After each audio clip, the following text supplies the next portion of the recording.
In 2014, a hedge fund manager bought a penthouse on Central Park South for $91 million. He spent the next 4 years not living in it. 12 blocks south, in a tenement building on East 14th Street, a woman was paying $2,100 a month for a unit where the bathtub sat in the kitchen, same island, same zip code prefix, same week. Completely different cities. Most people hear New York apartment and picture one thing, a small overpriced box with exposed brick and a fire escape. They are describing one floor of one tier of a 7-tier hierarchy that almost nobody outside the city actually understands. Because in New York, the apartment is not where you live, it is who you are allowed to be. Let's get into it. Level 1. The walk-up share, 3,000 square feet split between 5 people who barely know each other in a 5th-floor walk-up in Bushwick or Washington Heights or the deeper end of Crown Heights. Rent per bedroom, roughly £1,200 to £1,900 a month. Some rooms have a window. Some rooms are technically not bedrooms at all. They are living rooms that a previous tenant divided with a sheet of plasterboard for an extra $800 a month in shared rent. This is where almost every New York story actually begins. The publishing assistant making $42,000 a year before tax. The aspiring actor doing the audition circuit. The first-year analyst whose 6-figure salary somehow doesn't survive Manhattan rent, so he rents a bedroom in Bed-Stuy and tells himself it is character building. The kitchen has 4 people's groceries in it. The bathroom has a rotating schedule taped to the inside of the door. The hot water works most of the time. The radiator either makes the room 90 degrees or 30, and the only setting in between is off. Here is the honest truth about Level 1. It is not designed to be enjoyed, it is designed to be survived. You are not buying a home. You are buying proximity to the version of your life you are trying to build. The walk-up share is the entry fee to the city, and most people pay it for 2 to 4 years before they either move up the ladder or quietly retreat back to wherever they came from. Level 2.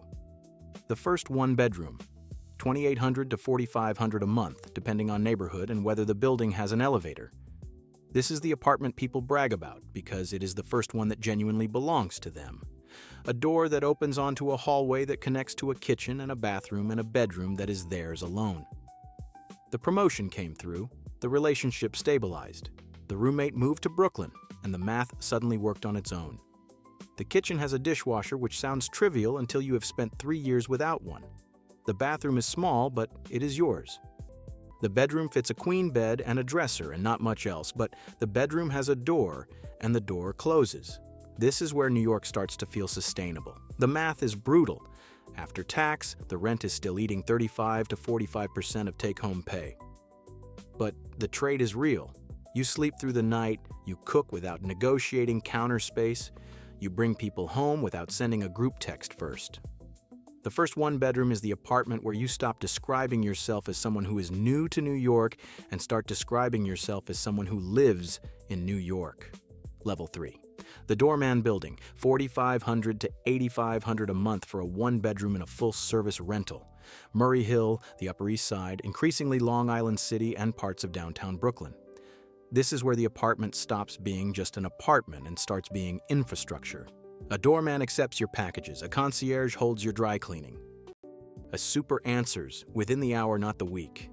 The gym is in the building, the laundry is in the building, the trash chute is on your floor. What you are paying for at Level 3 is not square footage. The apartment is often the same size as your last one. What you are paying for is the elimination of friction. Every small annoyance that filled your weeks at Level 2 is handled by someone else.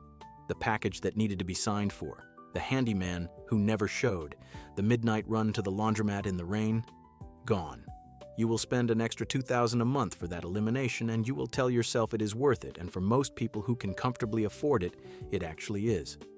This is also where Manhattan returns into the picture for people who fled to Brooklyn for value. You give up the brownstone charm and the better restaurants, and you buy back 20 minutes of your commute and a lobby that does not smell like cooking oil. If this breakdown is useful, hit subscribe. I break down how the city actually works, not how the brokers describe it. Now back to it. Level 4.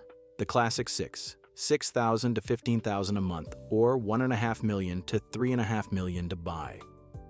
This is the apartment that defined New York middle-class wealth for 100 years, and it still does. 6 rooms, A living room, a formal dining room, a kitchen, 2 proper bedrooms, and a small maid's room behind the kitchen that almost nobody employs a maid in anymore. But the name stuck because changing it would mean admitting that the building has aged. Upper West Side, Upper East Side, Park Avenue if you can stretch it. The buildings are pre-war, which in New York means built before 1945, which in practice means built with materials and craftsmanship that the modern construction industry no longer produces at any price. Plaster walls that absorb sound, solid wood doors, original moldings, ceilings that clear 9 feet, windows that face an actual avenue rather than the brick wall of the building next door. The lobby has a porter. The elevator has an operator on the older buildings. The board has rules, lots of rules. Who lives in a Classic 6? The lawyer who made partner? The doctor who runs a department? The married couple where one is in finance and the other is in publishing, and they bought the apartment when his bonus cleared in 2017. They will live in it for the next 30 years. They will raise children in it. They will host Thanksgiving for 16 people in the dining room that was specifically designed for hosting Thanksgiving for 16 people. This is where a New York apartment first stops being transactional and starts being generational. Level 5. The full floor unit, 5 to 15 million to buy. 25 to 75,000 a month to rent, in the rare cases they are rented. The defining feature of a level 5 apartment is that the elevator opens directly into your apartment. There is no hallway. There is no neighbor across the hall. You step out of the lift and you are home. This sounds like a small detail.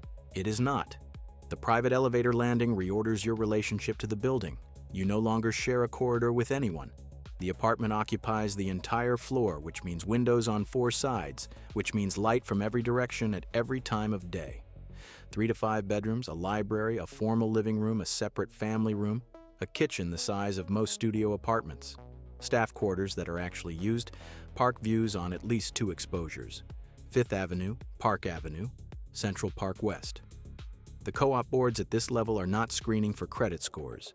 They are screening for compatibility with the 17 other families in the building, references from existing shareholders, 2 years of tax returns, liquid asset requirements that often run 2 to 3 times the purchase price, a board interview that can sink the deal at any stage. Mike Bloomberg's mother could not have walked into one of these buildings without a sponsor. Cash does not buy entry. The building has to want you. And the building has wanted the same kind of people for 100 years, so it is usually pretty clear on what it is looking for. Who is here? The hedge fund founder who started his career at level 2 and now writes a personal check for the building's annual cocktail event. The 3rd-generation heir whose great-grandfather bought the apartment in 1923 and whose family has never once put it on the market. The fashion house CEO, who relocated from Paris and discovered that the actual apartment was easier to acquire than approval to live in it. Level 6, the penthouse, 15 to 75 million to buy.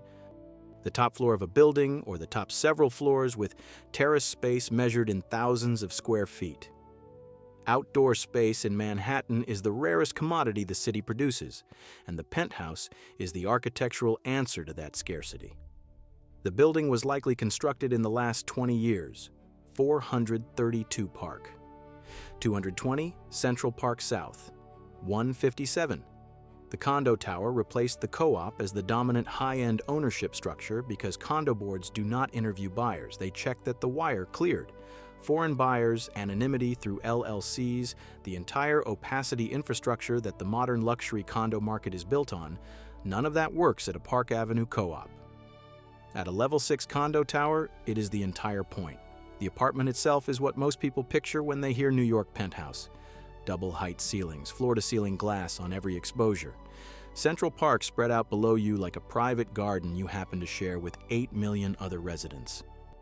A primary suite that occupies a wing. A kitchen designed by a Michelin-starred consultant who will never cook in it. A wine room. A media room. Outdoor space that is technically a roof and functions as a private park. Some of these apartments have swimming pools inside them. Some have golf simulators. Most have a service entrance separate from the main entrance so that staff arrive without you having to see them. The carrying costs are extraordinary. A $50 million penthouse can carry annual property taxes, common charges, and insurance totaling $450,000 to $800,000 a year. Before utilities, before staff, before the inevitable renovation that the owner will commission within 18 months because they do not love what the developer chose. Level 7, the final level, the trophy floor. $75 million to over $250 million to acquire. There is no rental market at this level. These apartments do not trade often, and when they do, the transaction is announced through legal filings rather than press releases. The 150,000 square foot units at 220 Central Park South, the duplex at 740 Park, the triplex that Ken Griffin paid $238 million for in 2019, which remains the most expensive home ever sold in the United States. At this level, you are not buying an apartment. You are buying the top fraction of 1% of physical real estate on the planet. The view from these apartments is not a feature. It is the entire product, the protected Park Avenue sightline that no future development can ever obstruct. The full 10-mile span of Central Park from the south end to Harlem. The skyline behind it from a height no one else on that block can reproduce. The apartment exists to frame that view, and the buyer paid $250 million for the frame. Who buys at level 7? The hedge fund principal whose name appears in the financial press only when his firm reports performance. The foreign industrialist whose wealth is structured through entities in 3 jurisdictions you have never heard of. The tech founder who sold to a buyer larger than most countries' GDP. They do not live in the apartment for most of the year. They do not need to. The apartment is not a residence, it is a position, a holding, a trophy that confirms that the buyer has reached the floor of the city that no further amount of money can move them past because there is no further floor. The staff that operates a level 7 apartment is larger than the staff at most boutique hotels. A house manager, a chef on retainer, multiple housekeepers, security with relationships at the building, the garage, and the cars that arrive and depart. The owner steps off a private jet at Teterboro. A car takes him to the building. The doorman knows his name, knows his preferences, knows not to acknowledge the family members traveling with him. The elevator goes to 1 floor. The door opens onto a private foyer. Nobody else in the building has been on this floor in the last 3 months. He is home. New York started as a port city for working people. It became a destination for people who wanted to make money. It became a stage for people who had made it. And somewhere between the $1,200 bedroom in Bed-Stuy and the $238 million triplex on Central Park South, the apartment stopped being about shelter and started being about something else entirely.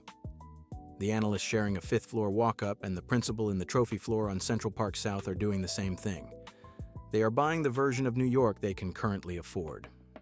One is buying the entry fee, the other is buying the exit floor. Every other city sells you a home. New York sells you a tier, and the tier is the entire product. The apartment was never the point. The position was, if this was useful, subscribe. I break down how the city actually works, not how the listings describe it. See you in the next one.